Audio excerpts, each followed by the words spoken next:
Hello and welcome to my channel and to my Secret Garden English Tea Party series. In this video, I'm doing a few final touches for my upcoming tea party. I'll be making a sign for my secret garden as well as making a very special favor for my guests that I will put at each place setting. Finally, I'll be decorating my seasonal branch that hangs on my wall by the entry. I had to dress it up to go with all the colors I'm using for my secret garden. If you want to see how I pulled off all of these final touches, please keep on watching.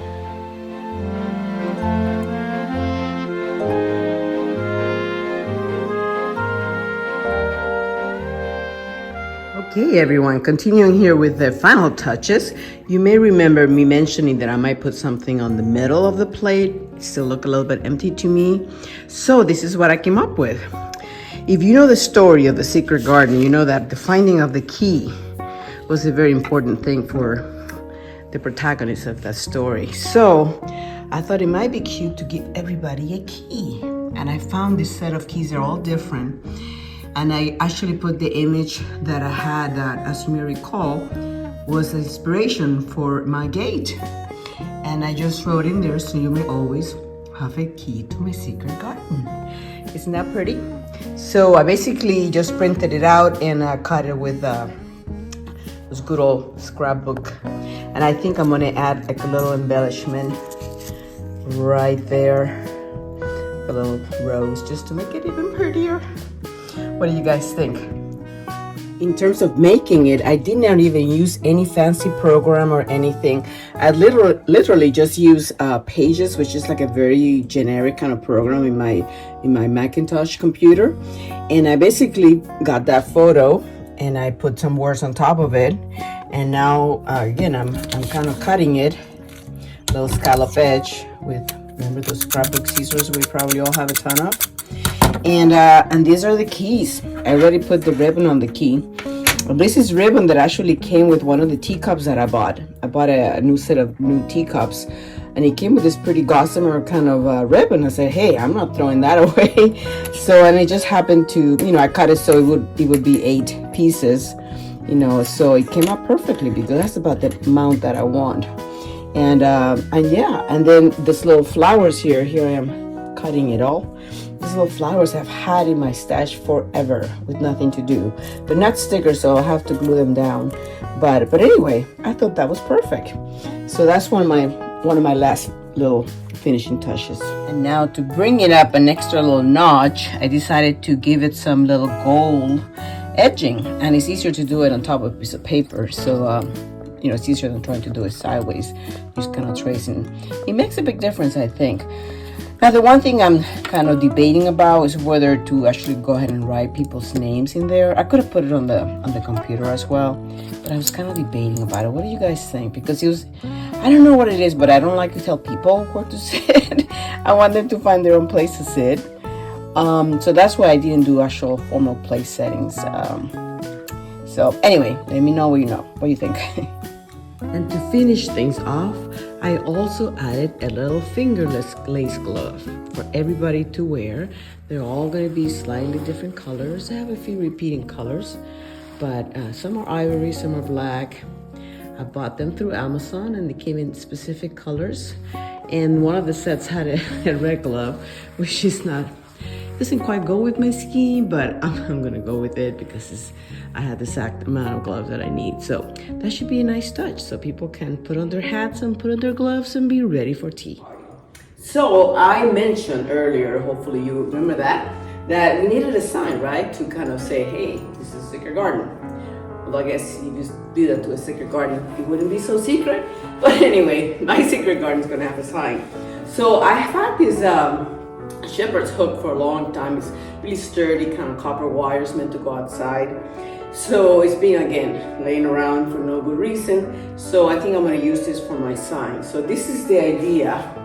Let me get you a little closer so you can see what I'm talking about.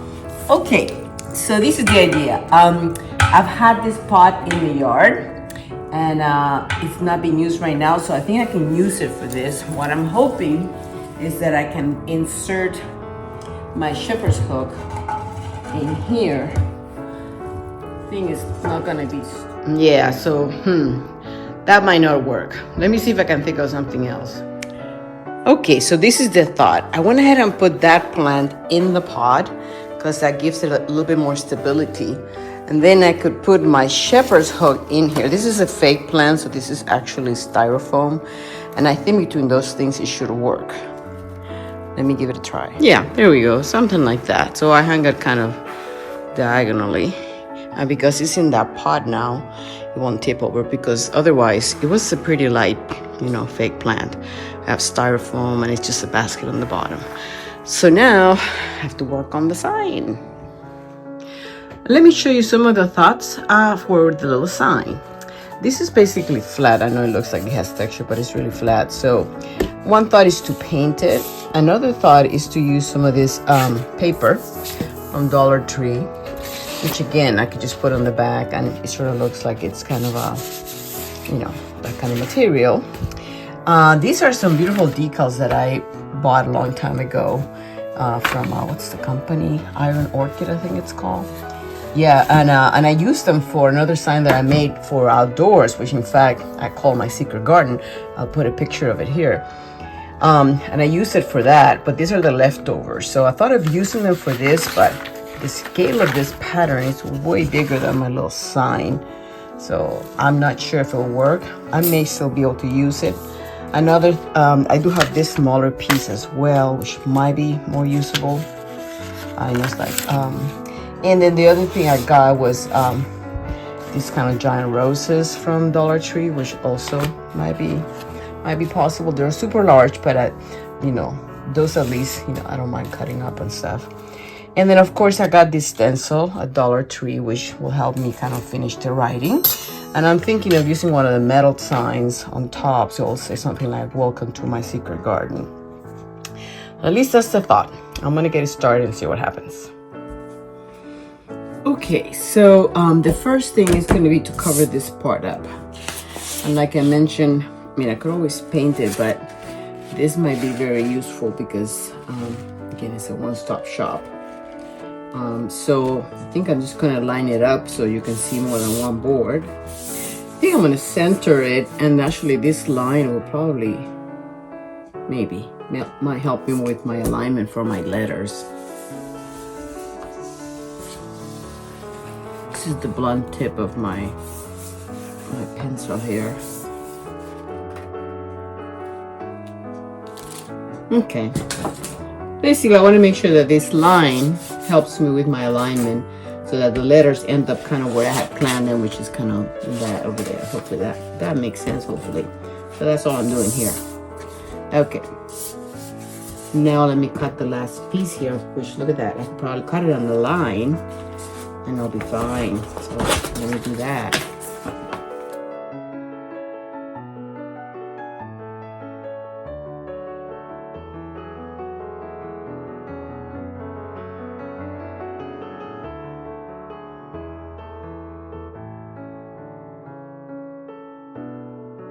Okay, so now to put the letters, there's an old typewriting trick. Again, I'm old, so I learned to type the old-fashioned way. Before, typewriters, word processors, they were just typewriters. So if you had to center something, there was no centering kind of function on anything, right? So you have to figure it out. And in case you never heard of it, this is the way you do it. You basically have to write what you want to say, right? Which in my case is secret garden. Right? And then you are going to count the spaces and the letters. So we have 1, 2, 3, 4, 5, 6, 7, 8, 9, 10, 11, 12, 13. So we know we have 13 places. So what we need to do is find what is the middle of 13. Well, again, 13 is an odd number, so technically 6.5. So what that tells you is that you're going to have 6 one way and 6 the other. So the middle, that will be your 13, right? So once you have that, you can basically start from the middle out. So you figure out what is your middle, and then you basically start going out. And let's see the outside of this is yeah, it might be yeah, we'll cheat it out a little bit. It says 16 inches, so I know 8 inches is my middle here. Ruler is losing. So there's my middle there. So I know that I have to go from that point out. So, and we know that the middle is the blank space, right? And then it's good to keep it on hand so that, because you're gonna be basically getting your letters backwards.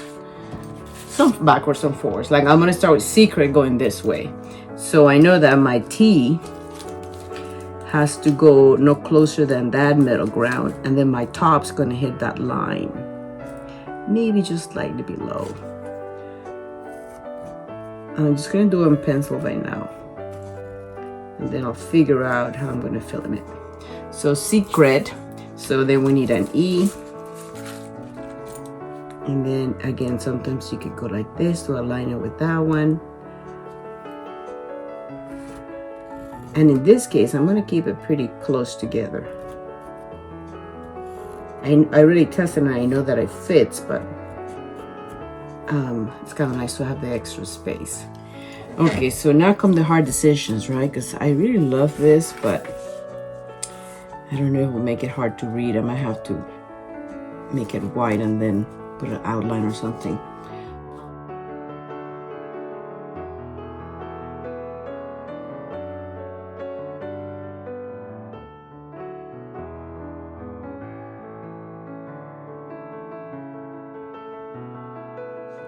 Look pretty good.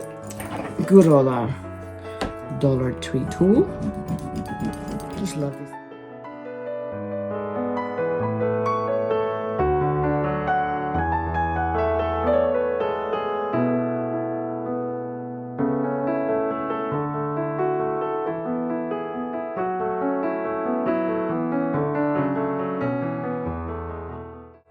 And now I'm going back to putting the letters in and then figuring out how to make those stand out. Okay, I'm gonna try this paint.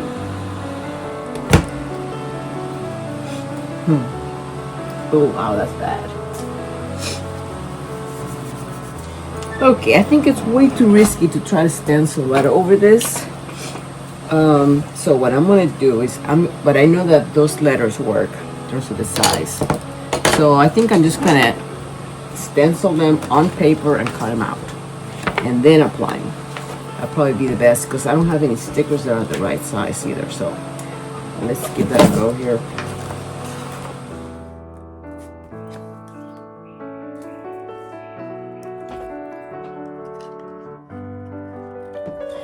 Okay, so I cut all the words out and I'm gonna erase my pencil marks because I don't want to see those. So let me carefully do that so I don't break my words. These knittable erasers, if you ever used them, they're great because you can shape them, and also they don't give you any of that extra little stuff afterwards. Okay, and then the extra thing that I was thinking of doing, just because you know me, I like the extra, is to give them a bit of a gold kind of edge. And I usually do it on a piece of paper so you can actually trace the letter, and as you're tracing it, you're actually giving it a bit of a gold edge. Okay, put my little gold edge on all the letters, and now it's time to attach them here using the same technique that I talked about before, where you find the middle and you work backwards. And I think I'm going to just decoupage them, and then I'm going to decoupage the whole thing, so that probably will make the most sense. So let me get them placed first. Okay, so I'm ready for surgery here. So I got my my Mod Podge. Oh, I have some matte, which is good because I usually prefer matte anyway.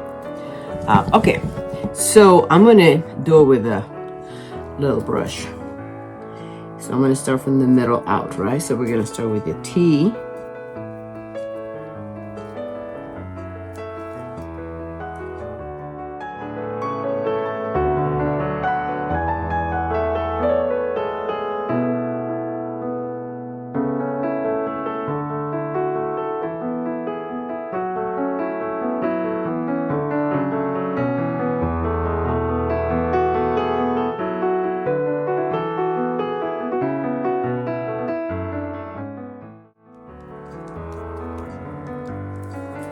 Okay, so now I'm gonna go ahead and put a coat of Mod Podge everywhere and let it dry.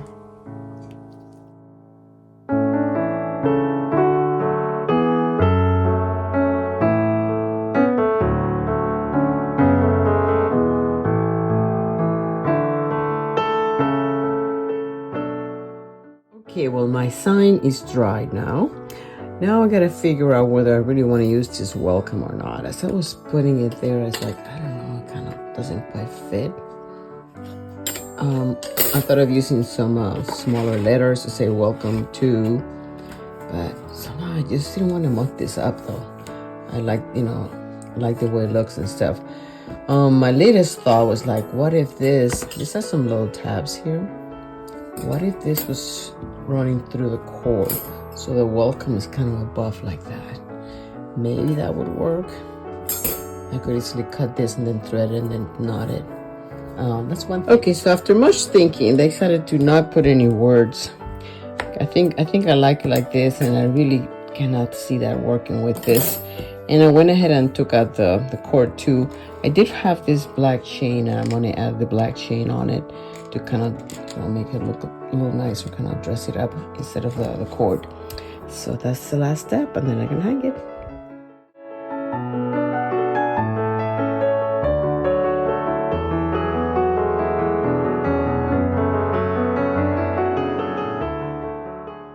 Next, we're going to work on my little seasonal branch. For those of you who have seen my previous videos, especially the Valentine's one, I talk all about how this kind of got started and where I got the idea and how I've been having it here now for years, and I keep kind of dressing it up for the holidays. Okay, so now we're going to put some florals.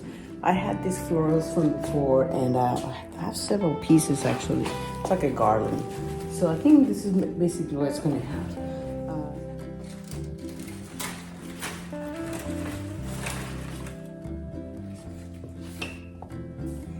Okay, and then the last thing is this little butterflies I made a while back, which I'm also having on the table as well. I think I'm gonna put them on wire.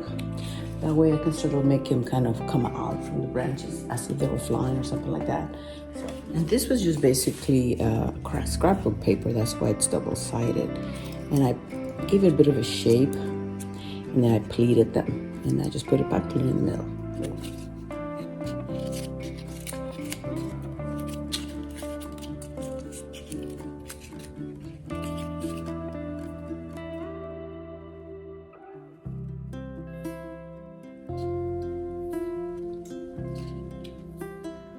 See, they're sort of floating a little bit out, trying to camouflage them, so they're not going to be on the branch, but they're going to be coming off the branch.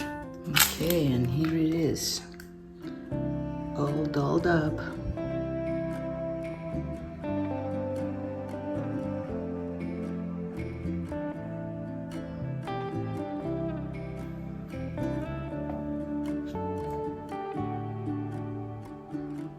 Okay, so I was feeling that it was a little too monochromatic, so I decided to go ahead and add some of these dry roses that I have.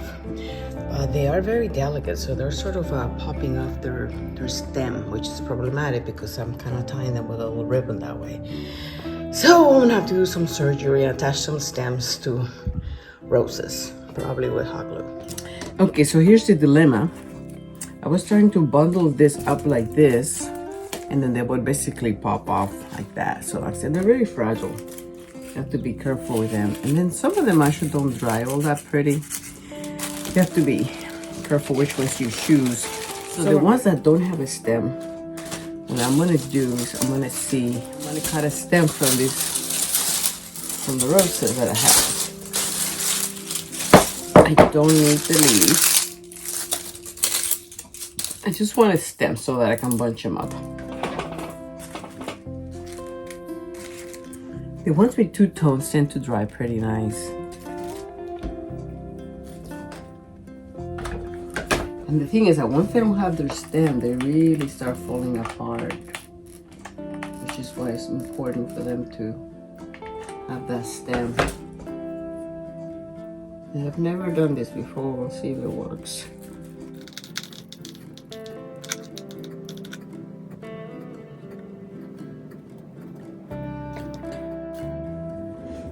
Okay, they've dried, hopefully enough. Now I'm gonna put them together.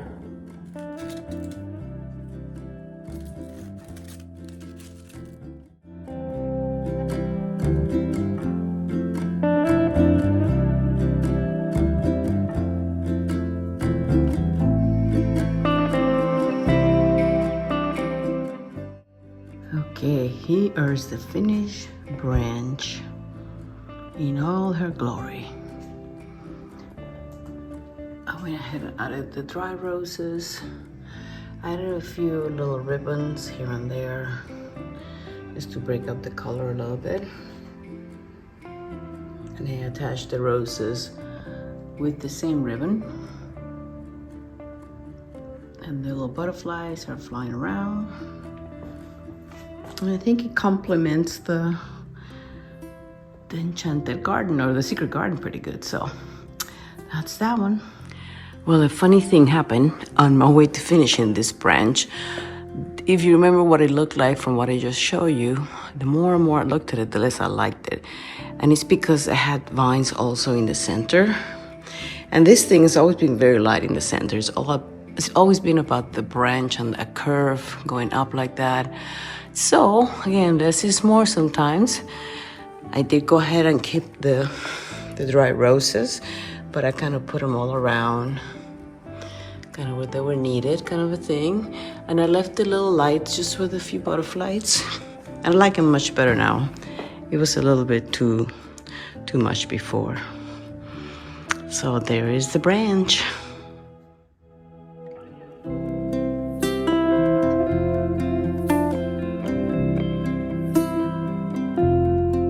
I hope you enjoy seeing how I pulled off some final touches for my party.